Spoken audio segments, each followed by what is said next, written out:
Hello students, welcome to another video. आज की video में हम लोग डिस्कस करेंगे व्हाट इज़ ट्रांसलेशन। ट्रांसलेशन एक ऐसा प्रोसेस है जिसमें हम एक लैंग्वेज के टेक्स्ट को दूसरी लैंग्वेज में कन्वर्ट करते हैं, और जोन सा ओरिजिनल टेक्स्ट होता है जिसको हम कन्वर्ट करते हैं किसी और लैंग्वेज में, उस टेक्स्ट को बोलते हैं टारगेट टेक्स्ट। ठीक है। और यहाँ पर हमारे पास दो चीज़ें आती हैं, एक होती है हमारे पास ट्रांसलेशन और एक होती है इंटरप्रिटेशन। ये दोनों चीज़ें बहुत ज़्यादा डिफरेंट हैं। इंटरप्रिटेशन में क्या होता है कि ये स्पोकन लैंग्वेज में बेसिकली होती है। इसमें हम लोग किसी भी चीज़ को समझाने के लिए जो कि किसी और लैंग्वेज में है, उसको हम अपने तरीके से समझाते हैं और उसमें हम काफ़ी ज़्यादा चीज़ें ऐड कर देते हैं। वो होती है इंटरप्रिटेशन। इसमें ज़्यादातर हम इसको स्पीच में ही यूज़ करते हैं और इसको हम मीनिंग एक्सप्लेन करने के लिए यूज़ करते हैं, जबकि ट्रांसलेशन इस चीज़ से डिफरेंट है। ट्रांसलेशन में क्या होता है कि हम टेक्स्ट को देखते हैं कि वहाँ पे बेसिकली लिखा क्या हुआ है और उसको एग्जैक्ट ही हम लोग ट्रांसलेट करते हैं। और यहाँ पे साउंड्स को भी हम ट्रांसलेट करते हैं। जैसे फॉर एग्जांपल हमारे पास वर्ड है कंप्यूटर का। ठीक है, कंप्यूटर को हम इंग्लिश में कंप्यूटर बोलते हैं, लेकिन जब हम उसको हिंदी में या उर्दू में ट्रांसलेट कर देते हैं तो हम उसको कंप्यूटर बोल देते हैं, या कंप्यूटर अपना थोड़ा एक्सेंट चेंज कर देते हैं। तो ये जो एक्सेंट का चेंज होना, ये सब कुछ किस में आता है? ट्रांसलेशन में। ट्रांसलेशन के अगर हम एम्स देखें तो बहुत ज़्यादा हैं। ट्रांसलेशन की क्यों जाती है, उसके बहुत ज़्यादा रीजंस है। सबसे पहले हमारे पास ये आता है कि ये प्रिजर्वेशन के लिए यूज़ होती है। कि जब ट्रांसलेशन शुरू हुई थी, इसकी अगर हम बिगिनिंग देखें, जब जहाँ से इसका ओरिजिन था, वहाँ पर क्या हुआ था कि जो बाइबल थी उसकी लैंग्वेज जौन सी थी उसको अलग अलग लैंग्वेजेस में ट्रांसलेट किया गया ताकि और लोग भी उसको समझ सकें। तो मेन पर्पस क्या था कि जो बाइबल है उस पर जो कुछ लिखा हुआ है वो प्रिजर्व हो सके और लोग भी उसको समझ सकें, वो अंडरस्टैंडेबल रह सके। ठीक है। तो नॉलेज ट्रांसफ़र करने के लिए एक जगह से दूसरी जगह के लोग जब तक उनकी लैंग्वेज हम नहीं बोलेंगे तब तक वो नहीं समझ सकते। तो इसलिए ये preservation of words and sounds के लिए सबसे पहले यूज़ हुई।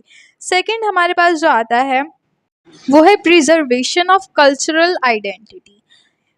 अब ट्रांसलेशन से होता क्या है कि जो पुराने ज़माने के कल्चर थे और सब कुछ था, एक लैंग्वेज के अंदर पूरा कल्चर समाया होता है, उसके अंदर छुपा होता है। जैसे फॉर एग्जांपल, जैसे कि अगर हम शेक्सपियर के वर्क्स देखें तो उनमें कुछ वर्ड्स यूज़ हुए हैं, जैसे द और वाओ। वाओ के वर्ड को हम अभी भी यूज़ करते हैं, लेकिन हम उसको एक्साइटमेंट में शो कर रहे हैं, किसी चीज़ को अप्रिशिएट करने के लिए यूज़ कर रहे हैं, लेकिन तब उसका मीनिंग डिफरेंट था। तो ये किसको रिप्रेजेंट कर रहा है? उस टाइम के कल्चर को।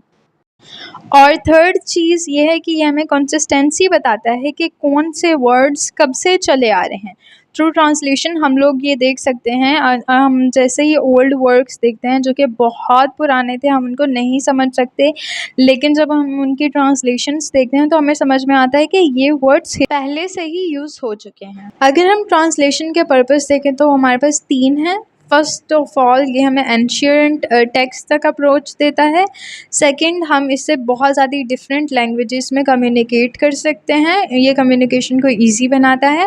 थर्ड, ये कल्चरल ट्रांसलेशन के थ्रू हम लोग बहुत ज़्यादा कल्चर्स की इंफॉर्मेशन लेते हैं और बहुत ज़्यादा नॉलेज हमें प्रोवाइड करता है। और जो हमारे पास लास्ट पॉइंट है कि हम ट्रांसलेशन कर कैसे सकते हैं, तो फर्स्ट ऑफ ऑल हम ह्यूमन ट्रांसलेशन कर सकते हैं। फॉर एग्जांपल, अगर किसी इंसान को इंग्लिश आती है तो वो हमारी लैंग्वेज से इंग्लिश में काफ़ी ज़्यादा चीज़ें ट्रांसलेट कर सकता है, तो वो ह्यूमन ट्रांसलेशन में होगी।